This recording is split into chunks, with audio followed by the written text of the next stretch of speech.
ਵਾਹਿਗੁਰੂ ਜੀ ਕਾ ਖਾਲਸਾ ਵਾਹਿਗੁਰੂ ਜੀ ਕੀ ਫਤਿਹ। ਸੰਗਤ ਜੀ ਆਪਾਂ ਅੱਜ ਗੁਰੂ ਗ੍ਰੰਥ ਸਾਹਿਬ ਜੀ ਦੇ ਅੰਗ 55 ਤੋਂ ਲੈ ਕੇ 57 ਤੱਕ ਵਿਚਾਰ ਕਰਾਂਗੇ ਜੀ।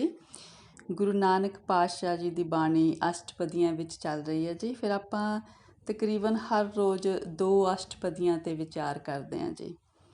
ਅਤੇ ਇਹ ਅੱਜ ਅੰਗ 55 ਤੋਂ 57 ਤੱਕ ਫਿਰ 2 ਅਸ਼ਟਪਦੀਆਂ ਹੋ ਜਾਂਦੀਆਂ ਨੇ ਜੀ। ਸ੍ਰੀ ਰਾਗ ਮਹੱਲਾ ਪਹਿਲਾ। ਮਨ ਝੂਠੈ ਤਨ ਝੂਠ ਹੈ, ਜਿਹਵਾ ਝੂਠੀ ਹੋਏ। ਮੁਖ ਝੂਠੈ ਝੂਠ ਬੋਲਣਾ, ਕਿਉਂ ਕਰ ਸੂਚਾ ਹੋਏ। ਬਿਨ ਅਬ ਸ਼ਬਦ ਨਾ ਮਾਂਜੀਐ, ਸਾਚੇ ਤੇ ਸੱਚ ਹੋਏ। ਮੁੰਦੇ ਗੁਣਹੀਣੀ ਸੁਖ ਕਹੇ, ਪਿਰ ਰਲਿਆ ਰਸ ਮਾਨਸੀ। ਸਾਚ ਸ਼ਬਦ ਸੁਖ ਨੇਹੇ। ਰਹਾਓ। ਹਾਂਜੀ ਸੰਗਤ ਜੀ, ਗੁਰੂ ਨਾਨਕ ਪਾਤਸ਼ਾਹ ਕਹਿੰਦੇ ਮਨ ਝੂਠ ਹੈ ਤਨ ਝੂਠ ਹੈ। ਕਹਿੰਦੇ ਜਿਸ ਜੀਵ ਦਾ ਮਨ ਕਹਿੰਦੇ ਵਿਕਾਰਾਂ ਨਾਲ ਝੂਠਾ, ਕਹਿੰਦੇ ਉਹਦਾ ਫਿਰ ਤਨ, ਉਹਦੇ ਜਿਹੜੇ ਗਿਆਨ ਇੰਦਰੇ ਨੇ ਕਹਿੰਦੇ ਉਹ ਵੀ ਵਿਕਾਰਾਂ ਦੇ ਵਿੱਚ ਹੀ ਫਸੇ ਹੁੰਦੇ ਨੇ। ਅਤੇ ਕਹਿੰਦੇ ਫਿਰ ਉਹਦੀ ਜਿਹੜੀ ਜੀਭਾ ਹੁੰਦੀ ਆ, ਜੀਭ ਵੀ ਹੁੰਦੀ ਆ, ਉਹ ਵੀ ਕਈ ਤਰ੍ਹਾਂ ਦੇ ਪਦਾਰਥਾਂ ਦੇ ਰਸਾਂ ਦੇ ਵਿੱਚ ਝੂਠੀ ਹੋਈ ਹੁੰਦੀ ਆ। ਅਤੇ ਉਹਨੂੰ ਝੂਠ ਬੋਲਣ ਦਾ ਵੀ ਕਹਿੰਦੇ ਮਤਲਬ ਸੁਭਾਅ ਉਹਦਾ ਪੈ ਜਾਂਦਾ। ਮੁੱਖ ਝੂਠਾ ਝੂਠ ਬੋਲਣਾ, ਕਹਿੰਦੇ ਜਿਹਦਾ ਮੁੱਖ ਝੂਠਾ ਉਹ ਫਿਰ ਝੂਠ ਹੀ ਬੋਲਦਾ, ਕਿਉਂ ਕਰ ਸੂਚਾ ਹੋਏ। ਕਹਿੰਦੇ ਵੀ ਜਿੱਦਾਂ ਉਹ ਜੇ ਬਾਹਰੋਂ ਕੋਈ ਧਾਰਮਿਕ ਦਿਖਾਵੇ ਦੇ ਵੀ ਕਰਦਾ ਹੈਗਾ ਕਰਮ, ਪਰ ਅੰਦਰੋਂ ਜੇ ਉਹਦਾ ਮਨ ਝੂਠਾ ਹੈਗਾ ਤਾਂ ਇੱਦਾਂ ਬਾਹਰੋਂ ਸਿਰਫ ਧਾਰਮਿਕ ਬਣਨ ਦੇ ਨਾਲ ਉਹ ਸੱਚਾ ਨਹੀਂ ਹੋ ਸਕਦਾ। ਬਿਨ ਅਬ ਸ਼ਬਦ ਨਾ ਮਾਂਜੀਏ, ਸਾਚੇ ਤੇ ਸੱਚ ਹੋਏ। ਕਹਿੰਦੇ ਵੀ ਗੁਰੂ ਦੇ ਸ਼ਬਦ ਪਾਣੀ, ਜਿਹੜਾ ਪਾਣੀ ਰੂਪੀ ਸ਼ਬਦ ਰੂਪੀ ਪਾਣੀ ਆ, ਕਹਿੰਦੇ ਉਹਦੇ ਤੋਂ ਮਾਂਜਣ ਤੋਂ ਬਿਨਾਂ ਜਿਹੜਾ ਮਨ ਆ ਕਹਿੰਦੇ ਵੀ ਉਹ ਸੱਚਾ ਨਹੀਂ ਹੋ ਸਕਦਾ। ਸਾਚੇ ਤੇ ਸੱਚ ਹੋਏ। ਉਹ ਜਿਹੜਾ ਸੱਚਾ ਸ਼ਬਦ ਆ ਨਾ, ਜਦੋਂ ਉਹਦੇ ਨਾਲ ਮਾਂਜਿਆ ਜਾਣਾ ਮਨ, ਫਿਰ ਸੱਚਾ ਹੋਣਾ। ਮੁੰਦੇ ਗੁਣਹੀਣੀ ਸੁਖ ਕਹੇ। ਕਹਿੰਦੇ ਹੇ ਜੀਵ ਇਸਤਰੀ, ਜੇ ਕਹਿੰਦੇ ਪਰਮਾਤਮਾ ਦੇ ਗੁਣਾਂ ਦਾ ਨਿਵਾਸ ਨਹੀਂ ਤੇਰੇ ਮਨ ਦੇ ਵਿੱਚ ਹੋਇਆ, ਪਰ ਆਤਮ ਸੁੱਖ ਮਿਲ ਨਹੀਂ ਸਕਦਾ ਪਰਮਾਤਮਾ ਦੇ ਗੁਣ ਇਕੱਠੇ ਕੀਤੇ ਤੋਂ ਬਿਨਾਂ। ਪਿਰ ਰਲਿਆ ਰਸ ਮਾਨਸੀ, ਸਾਚ ਸ਼ਬਦ ਸੁਖ ਨੇਹੇ। ਰਹਾਓ। ਕਹਿੰਦੇ ਕਿ ਵੀ ਜੋ ਜੀਵ ਇਸਤਰੀ ਸੱਚੇ ਸ਼ਬਦ ਦਾ, ਗੁਰੂ ਦੇ ਸੱਚੇ ਸ਼ਬਦ ਦੇ ਨਾਲ ਪਿਆਰ ਆ, ਕਹਿੰਦੇ ਫਿਰ ਉਹਨੂੰ ਇਹਦੇ ਵਿੱਚ ਸੁੱਖ ਆ, ਅਤੇ ਫਿਰ ਉਹਨੂੰ ਪ੍ਰਭੂ ਪਤੀ ਪਰਮੇਸ਼ਰ ਦਾ ਮਿਲਾਪ ਵੀ ਹੁੰਦਾ ਹੈ। ਪਿਰ ਪਰਦੇਸੀ ਜੇ ਥੀਐ, ਧਨ ਵਾਂਢੀ ਝੂਰੇ। ਜਿਉਂ ਜਲ ਥੋੜ੍ਹੈ ਮਛਲੀ, ਕਰਨ ਪਲਾਵ ਕਰੇ। ਕਹਿੰਦੇ ਜਿਸ ਤਰ੍ਹਾਂ ਵੀ ਇੱਕ ਮੱਛੀ ਆ, ਜੇ ਪਾਣੀ ਥੋੜ੍ਹਾ ਰਹਿ ਜੂਗਾ, ਫਿਰ ਜਿੱਦਾਂ ਆਪਾਂ ਦੇਖਦੇ ਨਾ ਵੀ ਉਹ ਤੜਫਦੀ ਆ, ਕਿੰਨੀ ਔਖੀ ਹੁੰਦੀ ਹੈ ਕਿ ਪਾਣੀ ਥੋੜ੍ਹਾ ਰਹਿ ਗਿਆ ਨਾ, ਫਿਰ ਉਹਦਾ ਜੀਣਾ ਮੁਸ਼ਕਿਲ ਹੋ ਜਾਂਦਾ। ਕਹਿੰਦੇ ਇਸ ਤਰ੍ਹਾਂ ਹੀ ਵੀ ਜਿਹੜੀ ਜੀਵ ਇਸਤਰੀ ਆਪਣੇ ਹਿਰਦੇ ਘਰ ਦੇ ਵਿੱਚ ਵਸਦੇ ਹੋਏ ਪਤੀ ਪਰਮੇਸ਼ਰ ਨੂੰ ਨਹੀਂ ਪਹਿਚਾਣਦੀ, ਫਿਰ ਉਹਦੇ ਲਈ ਤਾਂ ਪਰਦੇਸੀ ਹੋ ਗਿਆ ਨਾ। ਉਹਨੂੰ ਪਤਾ ਹੀ ਨਹੀਂ ਕਿ ਮੇਰੇ ਹਿਰਦੇ ਘਰ ਦੇ ਵਿੱਚ ਪਤੀ ਹੈ, ਤਾਂ ਫਿਰ ਉਹ ਦੁਖੀ ਹੁੰਦੀ ਆ। ਪਿਰ ਭਾਵੈ ਸੁਖ ਪਾਈਐ, ਜਾਂ ਆਪੇ ਨਦਰ ਕਰੇ। ਕਹਿੰਦੇ ਵੀ ਜਦੋਂ ਜੀਵ ਇਸਤਰੀ ਉਸ ਪਤੀ ਪਰਮੇਸ਼ਰ ਨੂੰ ਭਾ ਜਾਂਦੀ ਆ, ਕਹਿੰਦੇ ਫਿਰ ਉਹ ਸੁੱਖ 'ਚ ਰਹਿੰਦੀ ਆ, ਅਤੇ ਫਿਰ ਪਤੀ ਪਰਮੇਸ਼ਰ ਉਹਦੇ ਉੱਪਰ ਆਪਣੀ ਕਿਰਪਾ ਦ੍ਰਿਸ਼ਟੀ ਵੀ ਕਰਦਾ। ਪਿਰ ਸਾਲਾਹੀ ਆਪਣਾ, ਸਖੀ ਸਹੇਲੀ ਨਾਲ। ਤਨ ਸੋ ਹੈ ਮਨ ਮੋਹਿਆ, ਰਤੀ ਰੰਗ ਨਿਹਾਲ। ਕਹਿੰਦੇ ਜਿਹੜੀ ਜੀਵ ਇਸਤਰੀ ਸਤਸੰਗ ਵਿੱਚ ਬੈਠ ਕੇ ਦੂਜੀਆਂ ਸਖੀਆਂ ਦੇ ਨਾਲ, ਦੂਜੇ ਸੰਗਤ ਦੇ ਵਿੱਚ ਦੂਜੀਆਂ ਜਿਹੜੀਆਂ ਹੈਗੀਆਂ ਪਤੀ ਪਰਮੇਸ਼ਰ ਦੀ ਸਲਾਹਨਾ ਕਰਦੀਆਂ ਨੇ, ਸਿਫਤ ਕਰਦੀਆਂ ਨੇ, ਉਹਨਾਂ ਵਿੱਚ ਬੈਠ ਕੇ ਪਤੀ ਪਰਮੇਸ਼ਰ ਦੀ ਸਿਫਤ ਕਰਦੀ ਆ, ਸਲਾਹ ਕਰਦੀ ਆ। ਫਿਰ ਕਹਿੰਦੇ ਉਹਦਾ ਜਿਹੜਾ ਤਨ ਆ ਉਹ ਸੋਹਣਾ ਬਣ ਜਾਂਦਾ, ਉਹਦਾ ਮਨ ਵੀ ਸੋਹਣਾ ਬਣ ਜਾਂਦਾ। ਫਿਰ ਉਹ ਪਰਮੇਸ਼ਰ ਪਤੀ ਦੇ ਸੋਹਣੀ ਨਜ਼ਰ ਵਿੱਚ ਆ ਜਾਂਦੀ ਆ, ਉਹਦੇ ਰੰਗ ਵਿੱਚ ਨਿਹਾਲ ਹੋ ਜਾਂਦੀ ਆ। ਸ਼ਬਦ ਸਵਾਰੀ ਸੋਹਣੀ ਪਿਰ ਰਾਵੇ ਗੁਣ ਨਾਲ। ਕਹਿੰਦੇ ਫਿਰ ਉਹ ਸ਼ਬਦ ਦੇ ਵਿੱਚ, ਗੁਰੂ ਦੇ ਸ਼ਬਦ ਦੇ ਵਿੱਚ ਮਤਲਬ ਰੰਗ ਕੇ ਵੀ ਸੰਵਾਰੀ ਜਾਂਦੀ ਆ, ਸੋਹਣੀ ਬਣ ਜਾਂਦੀ ਆ, ਅਤੇ ਉਹਦੇ ਕੋਲ ਫਿਰ ਪਰਮਾਤਮਾ ਦੇ ਗੁਣ ਆ ਜਾਂਦੇ ਨੇ, ਅਤੇ ਇਸ ਤਰ੍ਹਾਂ ਪਰਮਾਤਮਾ ਦਾ ਉਹਨੂੰ ਮਿਲਾਪ ਪ੍ਰਾਪਤ ਹੁੰਦਾ। ਪਰਮਾਤਮਾ ਦੇ ਗੁਣ ਇਕੱਠੇ ਕਰਿਆ। ਕਾਮਣ ਕਾਮ ਨਾ ਆਵਈ ਖੋਟੀ ਅਵਗਣਿਆਰ। ਕਹਿੰਦੇ ਜੋ ਜੀਵ ਇਸਤਰੀ ਨੇ ਪਰਮਾਤਮਾ ਦੇ ਗੁਣ ਨਹੀਂ ਇਕੱਠੇ ਕੀਤੇ, ਗੁਣਾਂ ਤੋਂ ਬਿਨਾਂ ਹੈਗੀ ਆ, ਕਹਿੰਦੇ ਉਹਦਾ ਜਿਹੜਾ ਹੈਗਾ ਇਹ ਜੀਵਨ ਆ ਉਹ ਵਿਰਥਾ ਚਲੇ ਜਾਂਦਾ, ਕਿਸੇ ਕੰਮ ਨਹੀਂ ਆਉਂਦਾ। ਨਾ ਸੁਖ ਪਈਐ ਸਹੁਰੇ ਝੂਠ ਜਲੀ ਵੇਕਾਰ।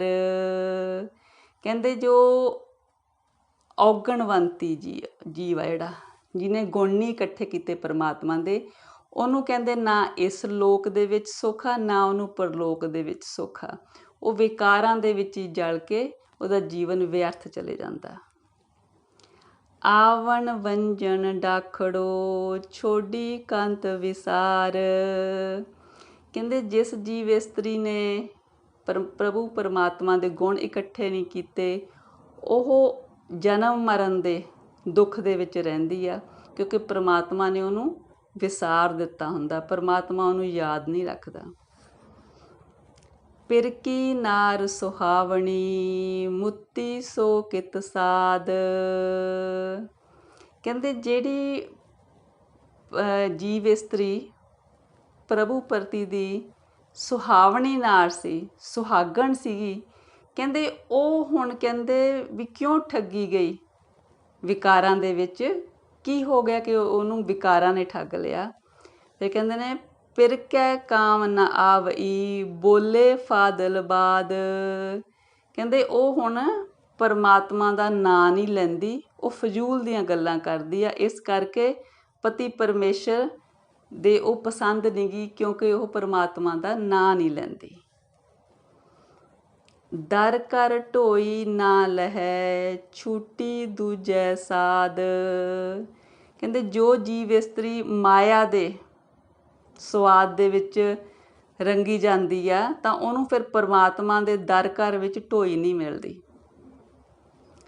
ਪੰਡਤ ਵਾਚੈ ਪੋਥੀਆਂ ਨਾ ਬੂਝੈ ਵਿਚਾਰ। ਅਨ ਕੋ ਮਤੀ ਦੇ ਚੱਲੈ ਮਾਇਆ ਕਾ ਵਪਾਰ। ਕਹਿੰਦੇ ਪੰਡਤਾਂ ਦੀ ਗੱਲ ਕਰਦੇ ਨੇ, ਜਿਹੜੇ ਕਹਿੰਦੇ ਵੀ ਪੰਡਤ ਉਸ ਟਾਈਮ ਗੁਰੂ ਨਾਨਕ ਪਾਤਸ਼ਾਹ ਦੇ ਸਾਹਮਣੇ ਕੋਈ ਇਸ ਤਰ੍ਹਾਂ ਦੇ ਪੰਡਤ ਆਏ, ਜਿਨ੍ਹਾਂ ਦਾ ਸਿਰਫ ਕੰਮ ਇਹ ਸੀ ਕਿ ਉਹ ਪੋਥੀਆਂ ਦੀ ਵਿਚਾਰਤਾ ਕਰਦੇ ਨੇ, ਪਰ ਉਹ ਅਸਲੀਅਤ ਨੂੰ, ਜ਼ਿੰਦਗੀ ਦੀ ਨੂੰ ਨਹੀਂ ਸਮਝਦੇ ਕਿ ਮਤਲਬ ਸਾਡਾ ਅਸਲੀ ਜਿਹੜੀ ਸਾਡੀ ਜ਼ਿੰਦਗੀ ਦਾ ਮਕਸਦ ਆ ਉਹ ਕੀ ਆ, ਪਰਮਾਤਮਾ ਦਾ ਨਾਂ ਜਪਣਾ, ਨਾ ਸਿਰਫ ਪੋਥੀਆਂ ਪੜ੍ਹ ਕੇ ਇਹਦੀਆਂ ਵਿਚਾਰਾਂ ਹੀ ਸੁਣਾਉਣੀਆਂ ਨਾ। ਕਹਿੰਦੇ ਪੰਡਤ ਆ ਵੀ ਸਿਰਫ ਪੋਥੀਆਂ ਦੀ ਵਿਚਾਰ ਕਰਦਾ, ਪਰ ਪੋਥੀਆਂ ਜੋ ਅਸਲ 'ਚ ਕਹਿ ਰਹੀਆਂ ਨੇ ਉਹਦਾ ਅਸਲ ਜਿਹੜਾ ਹੈਗਾ ਉਪਦੇਸ਼ ਉਹਨੂੰ ਨਹੀਂ ਸਮਝਦਾ ਹੈਗਾ। ਦੂਜਿਆਂ ਨੂੰ ਤਾਂ ਮੱਤ ਦਿੰਦਾ, ਦੂਜਿਆਂ ਨੂੰ ਮੱਤ ਦੇ ਕੇ ਇਸ ਤਰ੍ਹਾਂ ਮੱਤ ਦੇਣ ਦੇ ਨਾਲ ਇੱਕ ਮਾਇਆ ਦਾ ਉਹਦਾ ਵਪਾਰ ਬਣਿਆ ਹੋਇਆ। ਜਿਸ ਤਰ੍ਹਾਂ ਆਪਾਂ ਵੀ ਕਹਿ ਲਓ ਕਿ ਜਿੱਦਾਂ ਅਸੀਂ ਸਿਰਫ ਪਰਮਾਤਮਾ ਦਾ ਨਾਂ ਲੈਂਦੇ ਹਾਂ, ਪਾਠ ਕਰਦੇ ਹਾਂ, ਪਰ ਅਸੀਂ ਸਿਰਫ ਓਨੀ ਦੇਰ, ਜਿੰਨੀ ਦੇਰ ਪਾਠ ਕਰਦੇ ਹਾਂ ਅਸੀਂ ਪਾਠ ਕਰਦੇ ਹਾਂ, ਬਾਕੀ ਸਾਡਾ ਹੋਰ ਜਿਹੜਾ ਵਿਹਾਰ ਆ ਉਹ ਸਾਡਾ ਨਹੀਂ ਬਦਲਿਆ ਹੋਇਆ, ਉਹ ਸਾਡਾ ਵਿਹਾਰ ਸੱਤ ਦਾ ਨਹੀਂ ਹੈਗਾ। ਅਤੇ ਫਿਰ ਉਹ ਵੀ ਇੱਦਾਂ ਹੋ ਗਿਆ ਕਿ ਅਸਲ ਦੇ ਵਿੱਚ ਫਿਰ ਅਸੀਂ ਜ਼ਿੰਦਗੀ ਦੀ ਅਸਲੀਅਤ ਨੂੰ ਨਹੀਂ ਸਮਝਿਆ। ਜੋ ਸਾਨੂੰ ਗੁਰੂ ਉਪਦੇਸ਼ ਦਿੰਦੇ ਨੇ ਕਿ ਸਾਡੀ ਗੁਰਬਾਣੀ ਨੂੰ ਪੜ੍ਹੋ, ਗੁਰਬਾਣੀ ਨੂੰ ਸੁਣੋ ਅਤੇ ਗੁਰਬਾਣੀ ਦੇ ਅਨੁਸਾਰ ਆਪਣਾ ਜੀਵਨ ਢਾਲੋ। ਜੋ ਸਾਨੂੰ ਗੁਰਬਾਣੀ ਕਹਿੰਦੀ ਆ ਉਹ ਕਰੋ। ਗੁਰਬਾਣੀ ਨੂੰ ਪੜ੍ਹ ਕੇ ਸਿਰਫ ਅਸੀਂ ਇਹ ਨਹੀਂ ਕਹਿ ਦੇਣਾ ਕਿ ਹੁਣ ਗੁਰਬਾਣੀ ਨੂੰ ਪੜ੍ਹ ਲਿਆ ਤੇ ਅਸੀਂ ਧਾਰਮਿਕ ਬਣ ਗਏ। ਇਸ ਤਰ੍ਹਾਂ ਅਸੀਂ ਧਾਰਮਿਕ ਨਹੀਂ ਬਣ ਸਕਦੇ ਜਦੋਂ ਕਿ ਸਾਡਾ ਜਿਹੜਾ ਜੀਵਨ ਆ ਉਹ ਗੁਰਬਾਣੀ ਦੇ ਅਨੁਸਾਰ ਢਲ ਨਹੀਂ ਜਾਂਦਾ। ਵਾਹਿਗੁਰੂ ਵਾਹਿਗੁਰੂ। ਕਥਨੀ ਝੂਠੀ ਜਗ ਪਵੈ, ਰਹਿਣੀ ਸ਼ਬਦ ਸੋ ਸਾਰ। ਕਹਿੰਦੇ ਸਾਰਾ ਜੱਗ ਵੀ ਝੂਠੀ ਕਥਨੀ ਦੇ ਵਿੱਚ ਗਲਤਾਨ ਹੈਗਾ। ਜੋ ਅਸਲ ਜ਼ਿੰਦਗੀ ਹੈਗੀ ਆ ਉਹ ਇਹ ਆ ਕਿ ਸ਼ਬਦ ਜੇ ਸਾਨੂੰ ਗੁਰੂ ਦਾ ਕਹਿ ਰਿਹਾ ਉਹਦੇ ਅਨੁਸਾਰ ਸਾਡੀ ਰਹਿਣੀ ਬਣ ਜਾਵੇ। ਕੇਤੇ ਪੰਡਿਤ ਜੋਤ ਕੀ, ਵੇਦਾਂ ਕਰੇ ਵਿਚਾਰ। ਵਾਦ ਵਿਰੋਧ ਸਲਾਹਣੇ, ਵਾਦੇ ਆਵਣ ਜਾਣ। ਕਹਿੰਦੇ ਕਿੰਨੇ ਹੀ ਪੰਡਿਤ, ਕਿੰਨੇ ਹੀ ਜੋਤਸ਼ੀ ਵੇਦਾਂ ਦੀ ਵਿਚਾਰ ਕਰਦੇ ਨੇ। ਵਿਚਾਰ ਕਰਕੇ ਕਹਿੰਦੇ ਉਹਦੇ ਉੱਪਰ ਫਿਰ ਆਪ ਵਿਵਾਦ ਕਰਦੇ ਨੇ। ਜਿੱਦਾਂ ਕੋਈ ਕਹਿੰਦਾ ਕਿ ਵੀ ਇਹਦੀ ਆਹ ਵਿਚਾਰ ਚੰਗੀ ਆ, ਕੋਈ ਕਹਿੰਦਾ ਨਹੀਂ ਐਸ ਪੋਥੀ ਦੀ ਵਿਚਾਰ ਚੰਗੀ ਆ। ਫਿਰ ਇੱਦਾਂ ਵਾਧੂ ਦੇ ਜਿੱਦਾਂ ਕਹਿੰਦੇ ਨੇ ਵੀ ਬਹਿਸਾਂ ਵਿੱਚ ਪੈਂਦੇ ਨੇ, ਪਰ ਜ਼ਿੰਦਗੀ ਦੀ ਅਸਲੀਅਤ ਨੂੰ ਨਹੀਂ ਸਮਝਦੇ। ਇਸ ਤਰ੍ਹਾਂ ਫਿਰ ਉਹ ਜਨਮ ਮਰਨ ਦੇ ਚੱਕਰ ਵਿੱਚ ਪੈ ਰਹਿੰਦੇ ਨੇ। ਬਿਨ ਗੁਰ ਕਰਮ ਨਾ ਛੁੱਟ ਸੀ, ਕਹਿ ਸੁਣ ਆਖ ਵਖਾਣ। ਕਹਿੰਦੇ ਸਿਰਫ ਇਹੀ ਕਿ ਪੋਥੀਆਂ ਦੇ, ਵੇਦਾਂ ਦੇ ਪਾਠ ਕਰ ਲਏ, ਸੁਣ ਲਏ। ਕਹਿੰਦੇ ਇਸ ਤਰ੍ਹਾਂ ਵਿਕਾਰਾਂ ਤੋਂ ਖਲਾਸੀ ਨਹੀਂ ਹੁੰਦੀ ਜਦੋਂ ਤੱਕ ਗੁਰੂ ਦੀ ਕਿਰਪਾ ਨਾ ਹੋ ਜਾਏ। ਸਭ ਗੁਣਵੰਤੀ ਆਖੀਐ, ਮੈਂ ਗੁਣ ਨਾਹੀ ਕੋਏ। ਹਰ ਵਰ ਨਾਰ ਸੁਹਾਵਣੀ, ਮੈਂ ਪਾਵੈ ਪ੍ਰਭ ਸੋਏ। ਕਹਿੰਦੇ ਵੀ ਸਾਰੀਆਂ ਪਰਮਾਤਮਾ ਦੀਆਂ ਜਿਹੜੀਆਂ ਹੈਗੀਆਂ ਨੇ ਜੀਵ ਇਸਤਰੀਆਂ, ਪਤਨੀਆਂ, ਉਹ ਸਾਰੀਆਂ ਗੁਣਵੰਤੀ ਨੇ। ਪਰ ਕਹਿੰਦੇ ਜਿੱਦਾਂ ਕਿਸੇ ਜੀਵ ਇਸਤਰੀ ਵੱਲੋਂ ਕਹਿ ਰਹੇ ਨੇ ਕਿ ਪਰ ਮੇਰੇ ਵਿੱਚ ਕੋਈ ਗੁਣ ਨਹੀਂ ਹੈਗੇ। ਹਰ ਵਰ ਨਾਰ ਸੁਹਾਵਣੀ, ਮੈਂ ਭਾਵੈ ਪ੍ਰਭ ਸੋਏ। ਕਹਿੰਦੇ ਵੀ ਜੋ ਹੈਗੀ ਆ ਜੀਵ ਇਸਤਰੀ ਪ੍ਰਭੂ ਦੇ ਗੁਣਾਂ ਦੇ ਨਾਲ ਸੁਹਾਗਵੰਤੀ ਬਣੀ ਹੋਈ ਆ, ਫਿਰ ਉਹ ਪਰਮਾਤਮਾ ਨੂੰ ਭਾ ਜਾਂਦੀ ਆ। ਨਾਨਕ ਸ਼ਬਦ ਮਿਲਾਵੜਾ, ਨਾ ਵੇ ਛੋੜਾ ਹੋਏ। ਜਦੋਂ ਕਿਸੇ ਜੀਵ ਇਸਤਰੀ ਦਾ ਗੁਰੂ ਦੇ ਸ਼ਬਦ ਦੇ ਨਾਲ, ਪਰਮਾਤਮਾ ਦੇ ਨਾਲ ਮੇਲ ਹੋ ਜਾਂਦਾ, ਫਿਰ ਉਹਦਾ ਪਰਮਾਤਮਾ ਨਾਲੋਂ ਵਿਛੋੜਾ ਨਹੀਂ ਹੁੰਦਾ। ਸ੍ਰੀ ਰਾਗ ਮਹੱਲਾ ਪਹਿਲਾ। ਜਪ ਤਪ ਸੰਜਮ ਸਾਧੀਐ, ਤੀਰਥ ਕੀਚੈ ਵਾਸ। ਪੁੰਨ ਦਾਨ ਚੰਗਿਆਈਆਂ, ਬਿਨ ਸਾਚੇ ਕਿਆ ਤਾਸ। ਜੇਹਾ ਰਾਧੇ ਤੇਹਾ ਲੂਣੈ, ਬਿਨ ਗੁਣ ਜਨਮ ਵਿਨਾਸ਼। ਹਾਂਜੀ ਸੰਗਤ ਜੀ, ਗੁਰੂ ਨਾਨਕ ਪਾਤਸ਼ਾਹ ਕਹਿੰਦੇ ਨੇ ਵੀ ਜੇ ਕੋਈ ਜਪ ਵੀ ਕਰਦਾ ਹੋਵੇ, ਤਪ ਵੀ ਕਰਦਾ ਹੋਵੇ ਅਤੇ ਆਪਣੇ ਇੰਦਰੀਆਂ 'ਤੇ ਸੰਜਮ ਵੀ ਰੱਖਦਾ ਹੋਵੇ, ਆਪਣੀਆਂ ਜਿੱਦਾਂ ਉਹਨੇ ਸਰੀਰ ਨੂੰ ਸਾਧਿਆ ਹੋਵੇ ਅਤੇ ਤੀਰਥਾਂ 'ਤੇ ਜਾ ਕੇ ਆਪਣਾ ਵਾਸਾ ਕਰ ਲਵੇ, ਪੁੰਨ ਕਰੇ, ਦਾਨ ਕਰੇ, ਚੰਗੇ ਕੰਮ ਕਰੇ, ਪਰ ਇਹ ਸਭ ਕੁਛ ਕਹਿੰਦੇ ਬਿਨ ਸਾਚੇ ਕਿਆ ਤਾਸ। ਕਹਿੰਦੇ ਪਰਮਾਤਮਾ ਦੇ ਨਾਮ ਤੋਂ ਬਿਨਾਂ ਇਹ ਸਭ ਕੁਝ ਵਿਅਰਥ ਆ। ਜਿੱਦਾਂ ਦਾ ਕਹਿੰਦੇ ਜੋ ਕੋਈ ਬੀਜਦਾ ਉੱਦਾਂ ਦਾ ਉਹ ਵੱਢ ਲੈਂਦਾ। ਬਿਨ ਗੁਣ ਜਨਮ ਵਿਨਾਸ਼। ਕਹਿੰਦੇ ਪਰਮਾਤਮਾ ਦੇ ਗੁਣ ਧਾਰਨ ਕਰਨ ਤੋਂ ਬਿਨਾਂ ਸਾਡਾ ਜੀਵਨ ਵਿਅਰਥ ਹੈ। ਮੁੰਦੇ ਗੁਣ ਦਾਸੀ ਸੁਖ ਹੋਏ, ਅਵਗਣ ਤਿਆਗ ਸਮਾਈਐ, ਗੁਰਮਤਿ ਪੂਰਾ ਸੋਏ। ਕਹਿੰਦੇ ਹੇ ਜੀਵ ਇਸਤਰੀ, ਕਹਿੰਦੇ ਪਰਮਾਤਮਾ ਦੇ ਗੁਣਾਂ ਦੀ ਦਾਸੀ ਬਣ ਜਾ, ਫਿਰ ਤੈਨੂੰ ਸੁੱਖ ਮਿਲੂਗਾ। ਜੇ ਪਰਮਾਤਮਾ ਦੇ ਆਤਮਿਕ ਗੁਣ ਆ ਜਾਂਦੇ ਨੇ, ਫਿਰ ਉਹਨਾਂ ਨਾਲ ਆਤਮਿਕ ਸੁੱਖ ਮਿਲਦਾ ਹੈ। ਕਹਿੰਦੇ ਔਗਣ ਤਿਆਗ ਕੇ ਪਰਮਾਤਮਾ ਵਿੱਚ ਸਮਾ ਜਾਣਾ ਚਾਹੀਦਾ। ਗੁਰੂ ਦੀ ਮੱਤ 'ਤੇ ਚੱਲਿਆ ਉਹ ਪਰਮਾਤਮਾ ਮਿਲਦਾ ਹੈ। ਰਹਾਓ। ਵਿਣ ਰਾਸੀ ਵਾਪਾਰੀਆ, ਤੱਕੇ ਕੁੰਡਾਂ ਚਾਰ। ਮੂਲ ਨ ਬੂਝੈ ਆਪਣਾ, ਵਸਤ ਰਹੀ ਕਰਵਾਰ। ਕਹਿੰਦੇ ਇੱਕ ਵਪਾਰੀ ਜਿਹਦੇ ਕੋਲ ਕੋਈ ਰਾਸੀ ਨਹੀਂ ਹੈਗੀ, ਕੋਈ ਵੱਖਰ ਨਹੀਂ ਹੈਗਾ, ਸੌਦਾ ਨਹੀਂ ਹੈਗਾ, ਕਹਿੰਦਾ ਉਹ ਆਲੇ ਦੁਆਲੇ ਕਹਿੰਦੇ ਮਤਲਬ ਦੇਖ ਰਿਹਾ ਚਾਰੇ ਪਾਸੇ, ਕਿਉਂਕਿ ਉਹਦੇ ਕੋਲ ਹੁਣ ਖਰੀਦੋ ਫਰੋਖਤ ਲਈ ਕੁਛ ਹੈ ਨਹੀਂਗਾ, ਹੈ ਨਾ। ਫਿਰ ਕਹਿੰਦੇ ਮੂਲ ਨਾ ਬੂਝੇ ਆਪਣਾ ਵਸਤ ਰਹੀ ਘਰਵਾਰ। ਫਿਰ ਉੱਥੇ ਆ ਜਾਂਦੇ ਨੇ, ਕਹਿੰਦੇ ਵੀ ਜੋ ਜੀਵ ਇਸਤਰੀ ਆਪਣੇ ਮੂਲ ਨੂੰ, ਪਰਮਾਤਮਾ ਨੂੰ ਨਹੀਂ ਪਹਿਚਾਣ ਸਕਦੀ, ਪਰਮਾਤਮਾ ਤਾਂ ਸਾਡੇ ਅੰਦਰ ਆ, ਹਿਰਦੇ 'ਚ, ਉੱਥੋਂ ਅਸਲ 'ਚ ਉਹਨੂੰ ਸਮਝ ਨਹੀਂ ਲੱਗ ਰਹੀ।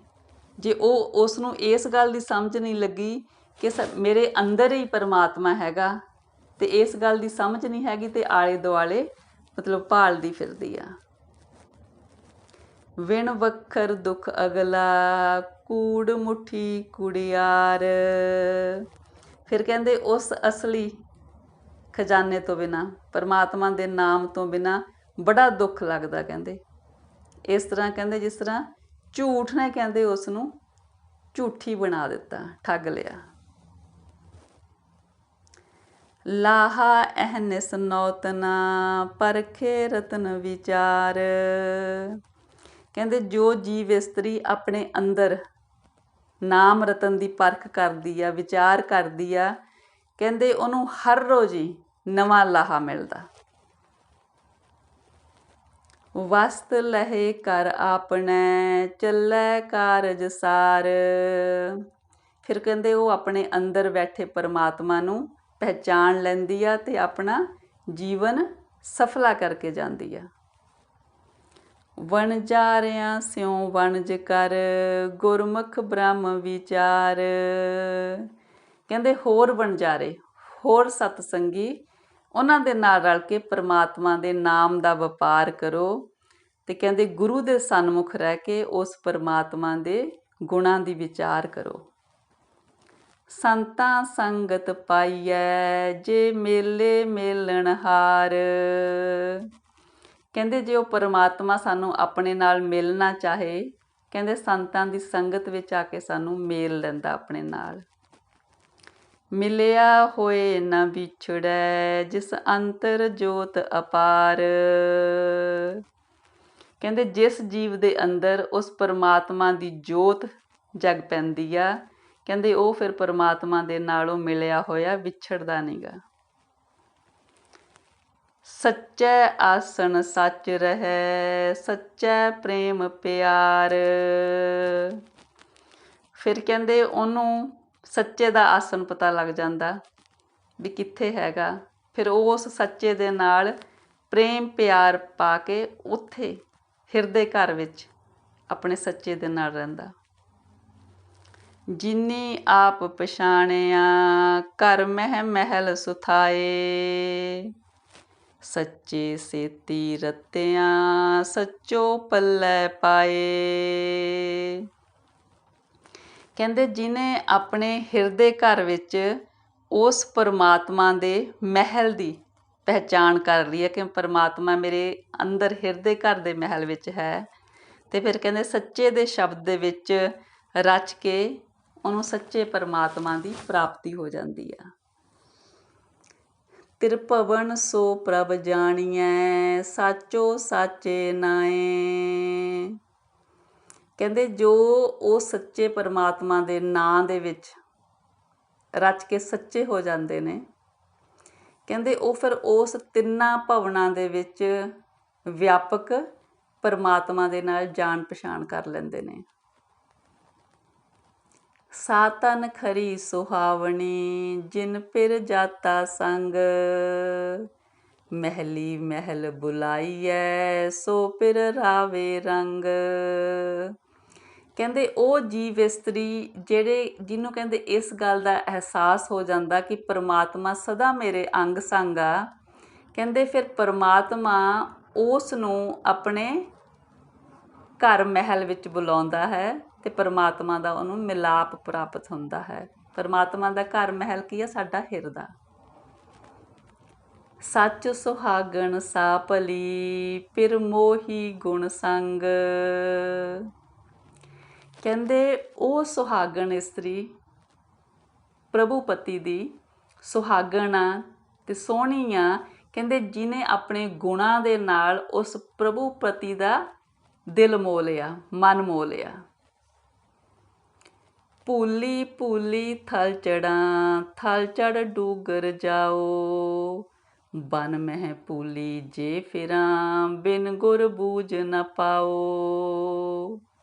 ਨਾਵੋਂ ਭੂਲੀ ਜੇ ਫਿਰਾਂ, ਫਿਰ ਆਵੋ ਜਾਓ।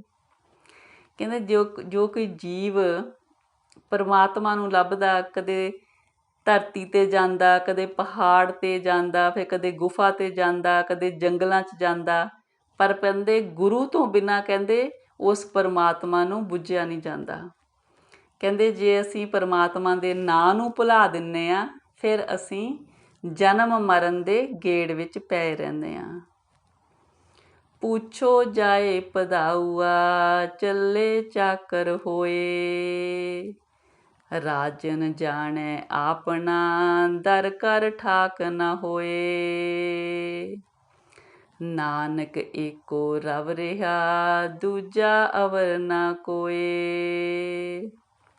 ਫਿਰ ਉਸ ਜੀਵ ਇਸਤਰੀ ਨੂੰ ਜੋ ਮਤਲਬ ਭਟਕਦੀ ਆ, ਕਦੇ ਜੰਗਲਾਂ ਦੇ ਵਿੱਚ, ਕਦੇ ਪਹਾੜਾਂ 'ਚ ਉਸ ਪਰਮਾਤਮਾ ਨੂੰ ਲੱਭਦੀ, ਫਿਰ ਉਹਨੂੰ ਕਹਿੰਦੇ ਨੇ ਕਿ ਪੁੱਛੋ ਜਾਏ ਪਧਾਊਆ, ਚੱਲੇ ਚਾਕਰ ਹੋਏ। ਕਹਿੰਦੇ ਉਹ ਕਹਿੰਦੇ ਜੀਵ ਇਸਤਰੀਆਂ ਜਿਹੜੀਆਂ ਉਸ ਪਰਮਾਤਮਾ ਦੇ ਰਸਤੇ 'ਤੇ ਚੱਲੀਆਂ ਹੋਈਆਂ ਨੇ, ਜਿਹੜੀਆਂ ਉਹਦੀਆਂ ਸੇਵਕ ਉਹਦੀ ਭਗਤੀ ਕਰ ਰਹੀਆਂ ਨੇ, ਉਹਨਾਂ ਤੋਂ ਜਾ ਕੇ ਪੁੱਛੋ ਉਸ ਪਰਮਾਤਮਾ ਦੇ ਘਰ ਦਾ ਰਸਤਾ। ਫਿਰ ਕਹਿੰਦੇ ਰਾਜਨ ਜਾਣੇ ਆਪਣਾ, ਦਰ ਘਰ ਠਾਕ ਨਾ ਹੋਏ। ਉਹ ਜੀਵ ਇਸਤਰੀਆਂ ਜਿਹੜੀਆਂ ਆਪਣੇ ਪ੍ਰਭੂ ਪਤੀ ਰਾਜਨ ਨੂੰ ਜਾਣਦੀਆਂ ਨੇ, ਉਹਦੇ ਨਾਲ ਜਾਣ ਪਹਿਚਾਣ ਹੋ ਗਈ ਆ, ਫਿਰ ਜਦੋਂ ਉਹਦੇ ਦਰ ਘਰ ਜਾਂਦੀਆਂ ਨੇ ਉਹਨਾਂ ਨੂੰ ਕੋਈ ਰੁਕਾਵਟ ਨਹੀਂ ਪੈਂਦੀ, ਕਿਉਂਕਿ ਉਹ ਰਾਜੇ ਨੂੰ ਜਾਣਦੀਆਂ ਨੇ ਜਿਹਦਾ ਮਹਿਲ ਆ। ਨਾਨਕ ਏਕੋ ਰਵ ਰਿਹਾ, ਦੂਜਾ ਅਵਰ ਨਾ ਕੋਏ। ਕਹਿੰਦੇ ਫਿਰ ਉਹਨਾਂ ਦੀ ਅਵਸਥਾ ਕੀ ਹੁੰਦੀ ਆ? ਕਹਿੰਦੇ ਹੇ ਨਾਨਕ, ਉਹ ਜੀਵ ਇਸਤਰੀਆਂ ਜਿਹਨਾਂ ਦੀ ਆਪਣੇ ਰਾਜਨ ਨਾਲ ਜਾਣ ਪਹਿਚਾਣ ਆ, ਜਿਨ੍ਹਾਂ ਦੇ ਫਿਰ ਰਸਤੇ ਵਿੱਚ ਕੋਈ ਰੁਕਾਵਟ ਨਹੀਂ ਪੈਂਦੀ, ਕਿਉਂਕਿ ਰਾਜੇ ਨਾਲ ਸਿੱਧੀ ਜਾਣ ਪਛਾਣ ਆ, ਅਤੇ ਉਹਨਾਂ ਨੂੰ ਫਿਰ ਕਹਿੰਦੇ ਹਰ ਇੱਕ ਜਗ੍ਹਾ 'ਤੇ ਉਸ ਪਰਮਾਤਮਾ ਤੋਂ ਬਿਨਾਂ ਕੋਈ ਹੋਰ ਨਜ਼ਰ ਨਹੀਂ ਆਉਂਦਾ। ਉਹਨਾਂ ਨੂੰ ਹਰ ਇੱਕ ਜਗ੍ਹਾ 'ਤੇ ਉਹ ਪਰਮਾਤਮਾ ਹੀ ਸਮਾਇਆ ਦਿਸਦਾ ਹੈ, ਪਰਮਾਤਮਾ ਹੀ ਵਿਆਪਕ ਦਿਸਦਾ ਹੈ। ਮਤਲਬ ਉਹ ਹਰੀ ਤੋਂ ਬਿਨਾਂ ਕਿਸੇ ਹੋਰ ਨੂੰ ਦੇਖਦੀਆਂ ਹੀ ਨਹੀਂ ਗੀਆਂ। ਜਿੱਦਾਂ ਦੂਸਰੇ ਜੀਵਾਂ ਵਿੱਚ ਵੀ ਉਹਨਾਂ ਨੂੰ ਪਰਮਾਤਮਾ ਹੀ ਨਜ਼ਰ ਆਉਂਦਾ ਹੈ, ਇਸ ਲਈ ਉਹਨਾਂ ਦਾ ਪ੍ਰੇਮ ਸਾਰੀ ਸ੍ਰਿਸ਼ਟੀ ਵਿੱਚ ਹੋ ਜਾਂਦਾ। ਉਹ ਹਰ ਇੱਕ ਨੂੰ ਪਿਆਰ ਦੀ ਨਜ਼ਰ ਨਾਲ ਦੇਖਦੇ ਨੇ। ਹਾਂਜੀ ਸੰਗਤ ਜੀ, ਇੰਨੀਆਂ ਵਿਚਾਰਾਂ ਪ੍ਰਵਾਨ ਕਰਨੀਆਂ ਜੀ। ਵਿਚਾਰਾਂ ਕਰਦਿਆਂ ਹੋਈਆਂ ਅਨੇਕਾਂ ਭੁੱਲਾਂ ਚੁੱਕਾਂ ਮਾਫ਼ ਕਰਿਓ ਜੀ। ਸਤਿਗੁਰੂ ਜੀ, ਪਰਮੇਸ਼ਰ ਜੀ, ਆਪ ਦੀ ਧੁਰਕੀ ਬਾਣੀ ਦੀ ਵਿਚਾਰ ਕਰਦਿਆਂ ਹੋਈਆਂ ਅਨੇਕਾਂ ਗਲਤੀਆਂ, ਭੁੱਲਾਂ ਚੁੱਕਾਂ ਅਣਜਾਣ ਬੱਚੇ ਨੂੰ ਮੁਆਫ਼ ਕਰਿਓ ਜੀ। ਅੱਗੇ ਤੋਂ ਸਮੱਤ ਬਖਸ਼ਿਓ ਸਤਿਗੁਰੂ ਜੀ। ਸਾਰਿਆਂ ਦੇ ਸਿਰ 'ਤੇ ਮਿਹਰ ਭਰਿਆ ਹੱਥ ਰੱਖਣਾ ਦਾਤਾ ਜੀ। ਵਾਹਿਗੁਰੂ ਜੀ ਕਾ ਖਾਲਸਾ, ਵਾਹਿਗੁਰੂ ਜੀ ਕੀ ਫਤਿਹ ਜੀ।